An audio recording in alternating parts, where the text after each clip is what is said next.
How to book flights on Agoda. First of all, open the app on your device and sign into your account. Next, from the home screen, select the flights option at the top. Enter your departure city, destination, travel dates, and number of passengers. You can also choose between one-way, round-trip, or multi-city flights depending on your travel plan. Once you have entered your details, tap Search Flights. Agoda will display a list of available flights from different airlines with prices, departure times, and flight durations. You can filter results by price, airline, number of stops, or departure time to find the best option for you. After selecting your preferred flight, review the flight details, baggage allowance, and cancellation policy. Then tap Book Now and enter your personal information including passenger details and contact information.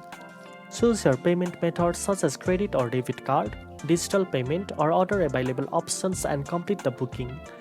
Agoda will then send the confirmation email with your flight details. Now you know how to book flights on Agoda. If you found this video helpful, don't forget to like, share, and subscribe for more booking tips. Thanks for watching, and I'll see you in the next one.